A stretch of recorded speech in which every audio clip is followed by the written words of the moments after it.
Hi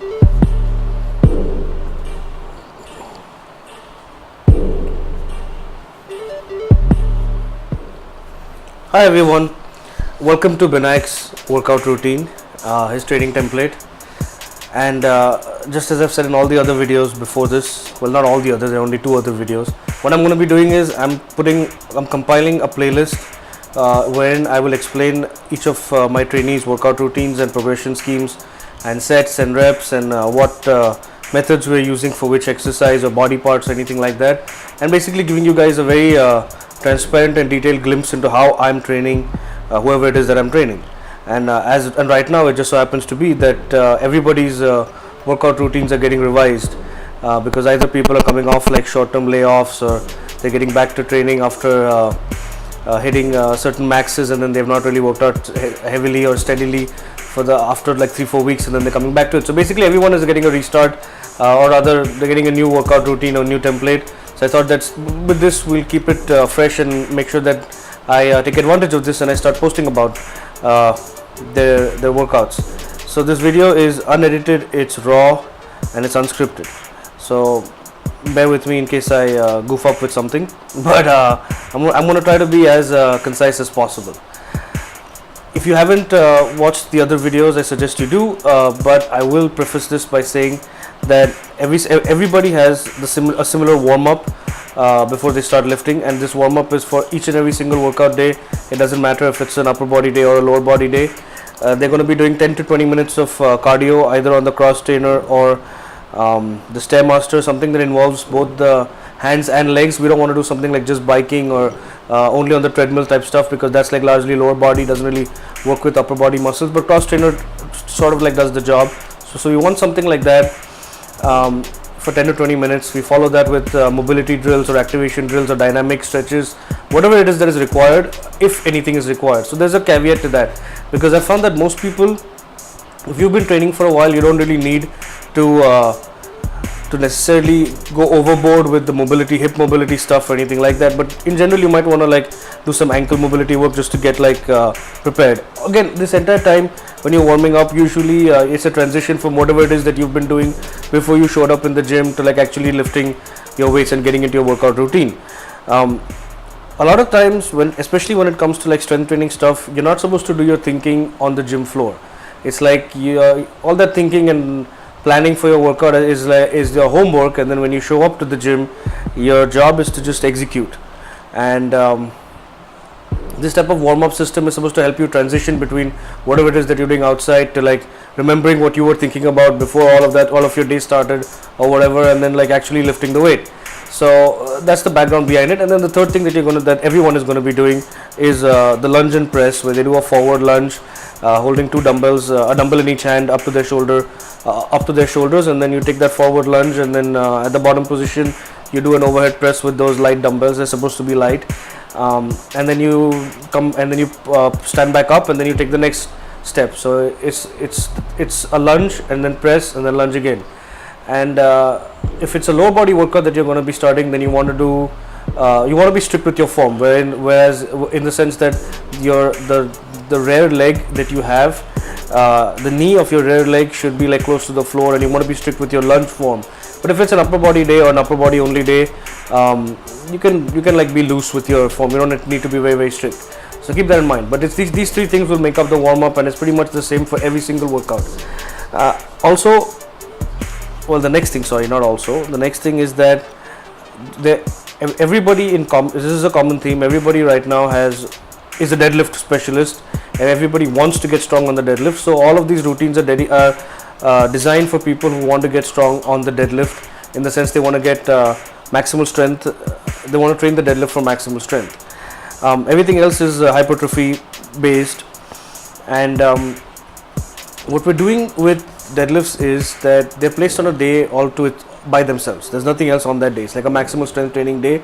I've taken a page from Joe Bennett's work and called it Nutsack Day, but I think that's a pretty funny name. I don't really take it very seriously, but it's a maximal strength day or Nutsack day or whatever. It's your day that you're going to show up, and it's all performance based. It's not about feeling, it's not about hypertrophy, it's about actual performance, and performance in the sense of lifting the heaviest weight that you can.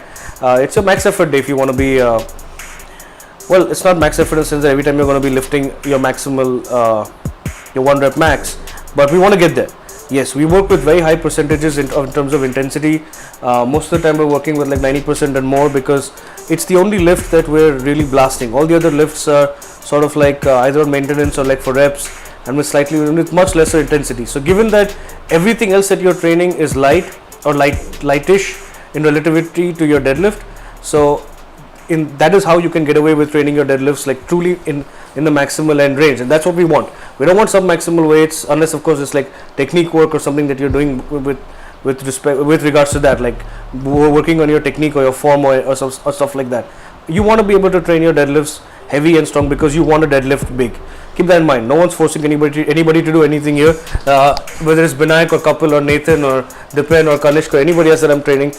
We all want to get strong on the deadlift, and we want to get strong on the deadlift not with the idea that, oh yeah, we hit our max once in a year or something like that. We want it to be like, no, I'm capable of lifting my max on any given day at any given time. Good day, bad day, doesn't matter. I'm prepared and I have done enough work to be able to lift my max on any day. So that's what we're going towards. It's also why there's no built-in deloads. We normally, if there's going to be a deload, it's going to be because like life gets in the way, and you might have like say 5 days off or 4 days off or something like that, and it might come at any time, and that is sort of like a built-in deload, as when you can expect the chaos of your life to intrude into your workout schedule. So that's how we're playing this. Of course, there are times when sometimes in progression schemes there are going to be built-in deloads. I will get to that. Well, I have discussed it in Kapil's video. It's not really applicable to Binayak because he's starting with Eric Roy's honeymoon period progression on deadlifts. But in Kapil's workout, he's got a different type of progression system for deadlifts, which is about density training and adding reps at really, really big weights. So the way it starts off with like say 3 sets, and you're going to failure on that, and then you sort of like build on that with the same weight with more sets, and then afterwards you'll scale back to using a heavier weight and you'll go back to your 3 sets. So there's going to be a drop of overall tonnage at that time, and that's your deload. So it's like on a graph, you see like a graph that goes up, it scales up, and then there's a drop, and again it scales up, and again there's a drop, etc. So this is how you can like visualize it if you must. So I'm not going to be reading out the routine as it is. You guys can scroll down. I'm going to be posting this on YouTube, so you can scroll down and you guys are going to see the entire workout with exercises, with days, sets and reps, etc. All the details listed out in the description. So I'm going to be covering like major topics, and I'm going to go workout by workout, give pointers and stuff like that. I'm not reading off from the screen, so I would suggest that you all scroll down and you all also follow along based on which workout day I'm talking about. So Binayak has an 8-day rotation, and the first day is going to be deadlifts, and then the last day is going to be triceps. And it's designed in this way that if you do your triceps, it's not really going to interfere with your deadlift day. So ideally, I would want a situation where Binayak does all these 8 workouts in say 9 or 10 days, maybe even 11 days, and then there's a day off before he starts day 1 again. But because life happens and he's a doctor, and then things get in the way, like I said earlier, life tends to throw things at you. So even if a worst case scenario takes place where he has to do his 8th workout and then his first workout back to back, it won't interfere because triceps won't interfere with deadlifts, or they should not, or at least they will have minimal negative effect. It starts off with deadlifts. He's got Eric Roy's honeymoon period progression for now, and we're keeping it very, very kosher with how Eric had originally written it out. They're going to be small jumps in weight, 2.5 kilos at a time, and he's going to start off with 65 kilos. So Binayak, just for information or just to clarify this, Binayak is a beginner. He hasn't been training very, very long with me, and he's not been training the deadlift. His deadlift is not that big where it constitutes as being an advanced lifter. He's still in that beginner range where he can get away with a lot of stuff that those of us who are more advanced cannot. This is in contrast to pretty much everyone else that I'm training who have been doing this for a while, and their numbers are pretty high up there, including Nate. So with Binayak, he's going to be starting with 65 kilos or 143 pounds or whatever you want to call it, and he's going to be like making small jumps of 5 pounds every set, and he's going to keep the rep range between 1 to 3 reps, and he's going to try to get like 10 to 15 good sets done. And say he starts off honeymoon period progression with 65 kilos and ends at like say close to 100. And the next week when he comes in, we're going to be bumping the weight, the starting weight from 65 to maybe 75 or more, well, not more, probably like 75. And then he's going to repeat this same process and hopefully end on a higher number than what he did on week 1. And then week 3 is going to be he's going to start with a heavier weight than what he started week 2 with, and he's going to end hopefully with a heavier weight than week 2. And at some point it's going to come to, we're going to come to a stage where he can't progress that much, he can't reach that heavier weight, so we start building volume at that stage. So say at 105 or 110 kilos, he's not able to push beyond that, and that happens in week 3 or week 4. When and if that happens, we will start building, we'll start focusing on triples at that big weight, then those triples will turn into static sets of 4 reps or more, and we'll probably graduate from that into something like SDT progression, and just to get a feel of where we stand, because he's taken a couple of months off, or maybe I think 2 or 3 months off from training, so we need to know, we need to assess what we're doing, but he needs to first get to that point. Next workout is going to be chest and biceps. A lot of all of these bodybuilding workouts are going to involve a lot of pre-exhaustion training, and the way the pre-exhaustion work is supposed to go is that it's supposed to fatigue you, it's supposed to tire you out. It is training beyond failure in the sense that you might have to rest pause a lot of that work. For example, with chest and biceps, he has 50 reps of push-ups, and I don't know if Binayak can do 50 reps at one shot, but if he has to do, for example, 20 plus 20 plus 10 and break it down like that, he'll have to do that. But he has to take each set to like really close to failure or hit failure and stop, take a moment to breathe. It's not, there's no like 3 minutes of rest or 30 seconds of rest. Well, 30 seconds of rest is what we're aiming for. 30 to 60 seconds of rest at the most within that rest pause set, and then you continue, and then you finish all those reps. So the idea is to really exhaust that muscle. That way when we get to the main output movements, we don't have to stack up a whole lot of weight. And while we don't have to warm up that much to a whole lot of weight, we can get away with, so it saves time, because you're doing more work on that muscle group. Of course, there's that benefit, but you're not going to warm up to a big weight, or if you do warm up to a big weight, you're doing it from a handicap position, which means that say 6 to 8 weeks from now, I decide that let's cancel pre-exhaustion for the next 2-3 weeks, take it off the table, and let's see what happens. And you're going to be able to handle much more weight at that stage, and we will do that. It's not like, this is not the end all and be all of training that we must start with pre-exhaustion. It's just a technique that we're using right now. When it gets stale, when it gets old, and we're not able to get the benefit from it that we want, we'll switch it up, we'll change it. I like to keep everything, all my tools on the table, all my options on the table. So we have things like supersets, rest pause sets, partials, negatives, sets beyond failure, like I said, rest pause sets, as well as with all these terms, drop sets, cluster sets. We have all of these tools and options available to us. It just depends on when we want to use them, and there's no right or wrong answer to it. You can always ask and say, hey, listen, instead of doing rest pause sets, why didn't you do a cluster set? And there's no like specific reason why one would be bad and the other is good. It just depends on, right now I'm going to use rest pause sets, and if I'm using rest pause sets right now, I want to get really strong on it and get the best gains that I can. And once that is no longer, I'm not able to progress using that method anymore or that technique, I want to put it on the back burner and like forget about it for now and introduce something else. So you might start off with rest pause sets and might take you places, and afterwards you're like, no, I'm not able to push it anymore. But with my limited choice of exercise equipment, or keep in mind that this is just theoretical, but like, so let's go on with it. So I start off with rest pause sets on say incline dumbbell bench press, and I'm not able to progress anymore with the dumbbells because they're difficult to like lug around or pick up and get into position. So at some point I go like, okay, rest pause sets is not helping anymore, and I don't want to get into this thing where I'm doing like 40 reps per set, so it's not working. What do?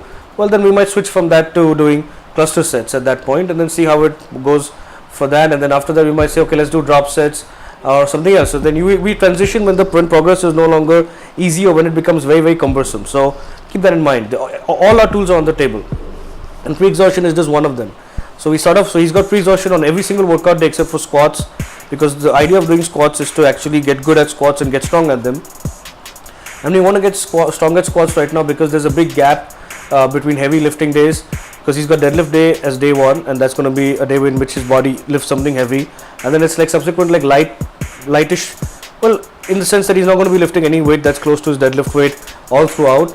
And then again after 9 days at best, after 9 or 10 days, he's going to come back to deadlift again, and that's a big gap to have between like 2 heavy days. So you want to throw something in there just to keep the body moving, just to be prepared, because losing that sense of preparedness for maximum strength is a bad idea. and that's why we have squats thrown in. So the purpose of squats is to help the deadlift. At the end of the day, everything that we do has to help the deadlift, including training the back. And this is it, regardless of whether Binayak was after hypertrophy, which he is, by the way. He does want to get bigger, put on more muscle. But even if he did not want to put on more muscle specifically, we would still have a lot of back training, leg training thrown in, just because we need to pack on muscle in these body parts if you want to keep progressing on deadlifts long term. There's a lot of there is some degree of bro science or anecdotal evidence that I'm adding into this. This is experience at the end of the day. I hate all these. I hate it when people talk about like science and then try to justify things like, oh, scientifically it's important to do this. It's like, yeah, it may be whatever, maybe it is, maybe it isn't. What actually works on the training floor is what is critical. So in terms of like, if something might be good on paper, like this entire routine might be fantastic on paper, and Binayak might really jive with it on paper, but if it comes to training on the floor and if something isn't working, we'll switch it up, we'll change it immediately. I don't cling emotionally to all these concepts and principles. At the end of the day, the goal is to get stronger on the deadlift and to put on muscle mass everywhere else, all over the body. So as long as we have to be result oriented, we don't have to be stuck in the mud with, oh, I really love rest pause sets because they're very, very scientific, or I really love cluster sets, or anything like that, or I really love this exercise. No, it doesn't matter. At the end of the day, what matters is results. So we need to get Binayak strong on the deadlift. So that means his deadlift number is maximum, is 1 rep max on the deadlift has to be big. It has to improve over time, and the feedback for that in strength training is relatively fast. So we want that, and then we want muscle mass to be added everywhere else. And usually for muscle mass, there are lots of other variables like nutrition and sleep and stuff like that. But you want to make sure that your training is hard enough where if you have a lag in one of those things, you're able to at least somewhat still stay afloat. It shouldn't be like it. You would rather face a scenario where you have the best training, that you have the best training from your end that you're putting into your life. You're working in the gym as hard as you can, and then if anything, your diet is suffering, and you have to pull that up. And that is still a better scenario to be in than to be in a situation where your training is mediocre and your diet is also mediocre. So you want to win somewhere while the other one catches up. And it's very rare that those of us who don't do this for a living are going to be like 2 for 2 and are going to have like perfect training and perfect diet. Not that there is anything in the sense of being perfect in either case, but still you guys get my drift. It's about putting in the work and the intent, the effort behind it. So I'm not emotional about any of this stuff. We will switch things up as and when they are required, because at the end of the day we want results. And with strength training, the feedback is relatively fast. If you're going to get stronger, you will get stronger pretty quickly.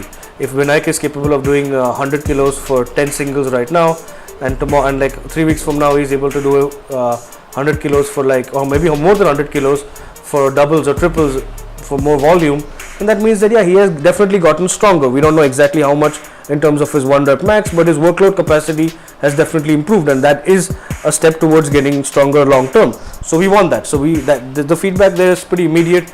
With hypertrophy training in general, it's going to be slightly staggered. It might take 6 to 8 weeks before we realize something, because for example, you might have an exercise thrown in there where in the beginning you don't really feel that muscle being worked. So when you're doing bodybuilding or hypertrophy training, it's not just about the pump or anything like that. In fact, pump means nothing. What really matters is that you want to feel that muscle and you want to execute each exercise perfectly. So if you're doing, for example, overhead presses, and if you're not feeling them in your shoulders, then if you're feeling them everywhere else except for your shoulders, if your lower back is getting pumped and your triceps are getting worked, and you're even feeling it on your biceps when they're in the bottom position, and that means that something isn't working. Or you might face a situation with, like for example, tricep pulley push downs, where in the beginning you don't really feel a whole lot of it in your triceps, but as you slowly get better in terms of improving your quality of performing each rep, plus you're lifting more weight over time, you will definitely start feeling it more and more in your triceps. So keep all this in mind, and let's get to it. Okay, so he has deadlift day first, which is his first workout is deadlifts. Then he has chest and biceps. So there's going to be pre-exhaustion work for chest, and then he's going to be doing the main output movements for chest. So he's got barbell bench press, and then he's got dumbbell bench press. And the reason why we are keeping dumbbell after barbell is because with barbell bench press it's easier to progress. We can micro load, we can do a whole bunch of things and like keep pushing the weight up each week. But with dumbbell work, we're sort of like limited to the dumbbells that are already in the gym. and getting them into position and stuff like that might take a lot of effort and time. So just in the sense of being more efficient, we have dumbbells that are placed second. After that, he's got bicep pre-exhaustion work, and then he's got this main bicep movements for the day. Next workout is going to be back. Again, same principle, but with back we have a lot more pre-exhaustion work thrown in, because at the end of the day we want to really push back growth. So you'll see that in terms of frequency, if you go back to the layout, back is targeted twice, chest and shoulders is once, biceps triceps are twice as well, because he wants to get big biceps and triceps. It's his goal. But back and legs have higher amount of frequency and more work that we're doing in those workouts, because we want to get the most amount of growth for it. So with back also there's a lot of pre-exhaustion work, and then he's got his main output movements. And the next workout is going to be squats and triceps.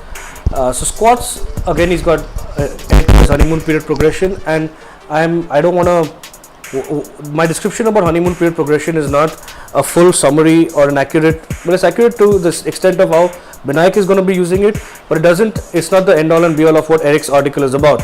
I'm going to link his article in the description below, and you guys should check it out, because this my explanation does not do justice to it.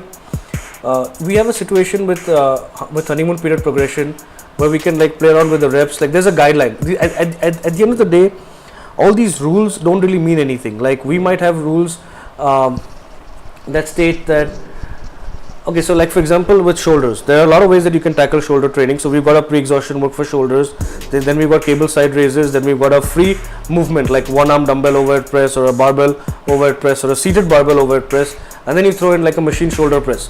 So in terms of sequence, it makes sense. It fits the current rules that are there, where you have where you try to exhaust each head of your delts, and then you get to like the final part of which is like a machine shoulder press, where when everything is already compromised and you're really tired, you're able to move it and really isolate that muscle.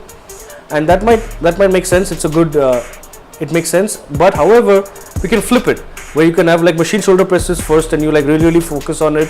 You get strong on it as well, because if it's plate loaded, you can go places, and then you exhaust your delts, and then after that you have got your dumbbell overhead press or whatever, and then you have your cable side raises. So both ways there is a justification and a reason where you can flip the sequence of exercises either way. So that's why these are not rules. These are, I like to think of them as guidelines, and it's important to have some sort of thought process behind it, but you don't have to get stuck with these rules. All these rules can be broken. For example, we have rules with, like, you do your heavy lifting first, and then you do your volume work towards the end of the week, and you want to plan it like that. But it doesn't always work like that. For example, I'm at that stage with my deadlifts where I actually do pre-exhaustion work for back before I do heavy deadlifts, and I do pre-exhaustion work for back and legs before I do deadlifts. And so far it's working. It doesn't mean it'll work forever, but right now it's working beautifully, so I'm sticking with it. So we have, all these are just guidelines, and at the end of the day you can challenge them, but there has to be some thought process, some rationale behind doing anything. It shouldn't just be done for the sake of being done, and if it is, you have to admit it that, okay, I'm just throwing it in for the sake of doing it. I just want to do neck training because I think it's important for neck training. I'm not really trying to grow anything in particular with neck, but I want it there. So it's fine. It's absolutely okay as long as you know what you're doing. So with squats, we're going to be doing honeymoon period progression again with that, but not with low reps. We're keeping the reps with like 6 rep sets only, with like really small micro loading taking place in between. So we want a lot of volume for squats being done, and of course over time we might drop that 6 rep range to like 5, and like we might drop it down to 3, and at some point we will of course do heavy singles, doubles on back squats, but it's not to the point of, it's not balls to the wall in terms of aggressive progression. With deadlifts we're always aggressive. Squats not so much. We'll allow squats to like sort of like meander their way. Like for example, we have back squats right now, we might replace it with front squats. We might even throw in front squats in addition to back squats. We might even have a third squat variation of Anderson half squats or something thrown in as well. So there are like a whole bunch of ways that we can play around with this, but at the end of the day the purpose of doing a squat is to improve your deadlift, and also that you want to throw in a heavy lift before deadlifts come around. You don't want a big gap of 8 to 10 days between 2 heavy lifting days. The third, I forget which order this is, but the next workout after squats is going to be a proper leg workout, and it's a very bodybuilder style leg workout, and it's meant to be that way. You've got like where you pre-exhaust your hamstrings first and glutes first, then you do something for squats, something for your quads like split squats, and then you again go back to your glutes, your hamstrings, and then you go back to squats after that with like back squats. And this is going to be like high rep sets, not a lot of weight, and then you do like probably a Widowmaker or something like that on leg press. One big set, really slow, controlled, and you got to really feel the muscle on each of these reps. And then you do calf raises at the end to wrap up. I want to point out that for split squats, there's an option that you have where if balance is the limiting factor, like that's the case in my case, that's what happens. Where if I take a barbell and I'm not able to stack up a whole lot of weight on it, or take heavy dumbbells, and my worry with split squats will be that, oh, I might tip over, I'm not able to do as many reps as I could because I was losing balance. So what you can do, and this is what I saw from John Meadows' videos, and that guy, this is a very unique, and I like this trick that he has, where you make sure you load up on one hand. So you take a heavy dumbbell on one hand, and with the other hand you balance yourself using the power cage.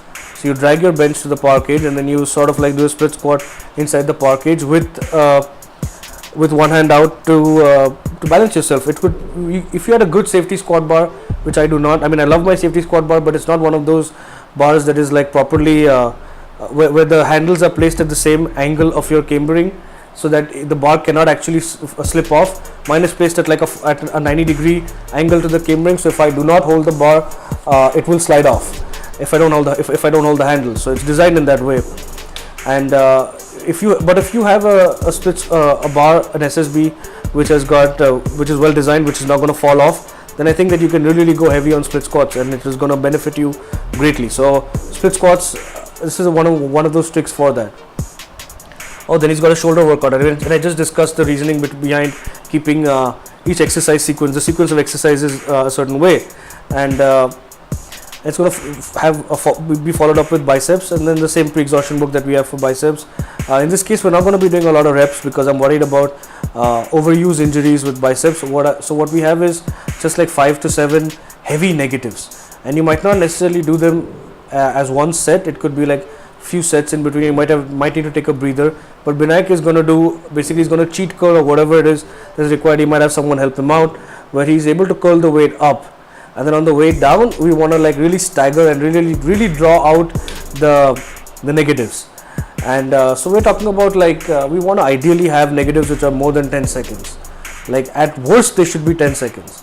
So, and the more we're able to like hold in certain positions, like as you're uncurling, if you're able to hold in certain spots, like if you're able to isolate 2 or 3 spots and like really just pause over there and dig in and just wait and really try to contract your muscles and feel them getting worked, that would be fantastic. So we have this stuff to pre-exhaust, and then we've got cable hammer curls, 5 sets of 520 reps. And the last workout is, or second last workout, is a big back workout, and he's got all his pre-exhaustion work again. Keep in mind that this pre-exhaustion work is not like going to stay static. We're going to keep improving on it in the sense that we might either add weight in the future, small weights, or we might add reps. Definitely reps, so we want to build up capacity. Even if, for example, say that okay, so let's take this back workout which you guys are looking at. He's got like 4 exercises for pre-exhaustion, and then he's got 1 arm lat pull downs. So let's say he's at 1 arm lat pull downs and he's doing 4 sets of say 40 kilos, and it's one of those exercises where you can't really keep adding weight indefinitely. You're going to reach a wall pretty soon. So let's say that he stays at 4 sets of 40 kilos, 4 sets of like 10 reps with 40 kilos, and we maintain this. But while we're maintaining this, all the pre-exhaustion work, we start adding like 20 reps to each of these sets, each of these exercises. So you're looking at an overall increase of pre-exhaustion work almost like it's almost getting doubled, because you're going from a total of 120 reps to 200 reps. And with that, if he's still able to maintain 4 sets of 10 reps with 40 kilos, that is progress, and that's fantastic, and it's definitely going to blow up his back. So we want to keep this type of stuff in mind. And then if in the future we like really take off, we take the handbrake off and we say, you know what, let's take out pre-exhaustion work for the time being for 2-3 weeks. Let's just attack 1 arm lat pull downs after warming up and stuff like normal. He might be able to take more than 40 kilos for a brief period of time, and then we come back to this system and we see what happens. So this is how we're going to like gauge growth and gauge what happens with his hypertrophy. Last workout is triceps, and the idea here is to really break your tricep, really beat your triceps. I don't want to say things that like sound like we're trying to get Binayak injured, but we want to basically tire out the triceps and fatigue them to the point that it's really difficult to even imagine doing weighted dips. And then we want to get him to a stage where he is doing weighted dips in that like handicapped or like destroyed state, and we want to get good at weighted dips over time, and progress on that, both in terms of reps, sets, and weight.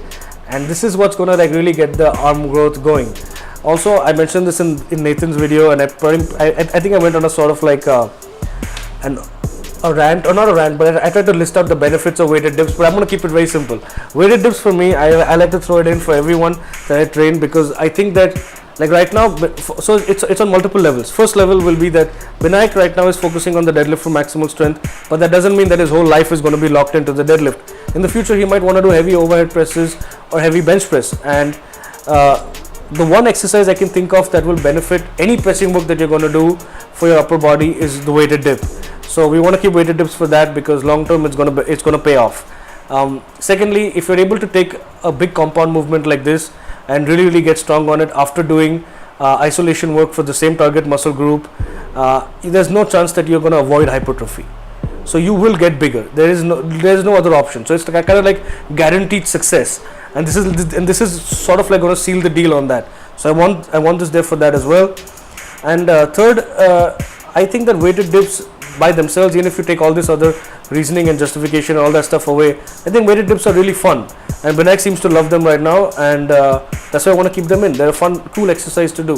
So these are like 3 big reasons of why we're keeping weighted dips in this system, and why we're placing it in this sequence. And we might even get to a state where Binayak buys bands and stuff like that, and we have got supersets of band push downs and then weighted dips, and we see what happens. And we can even do weighted dips with chains, like how I do them, where they get deloaded at the bottom. So when you're coming up, the chains kick in and the weight of the chains kick in, so you're really focusing on tricep contraction. So there are a lot of ways to play around with this, but dips are a very cool exercise.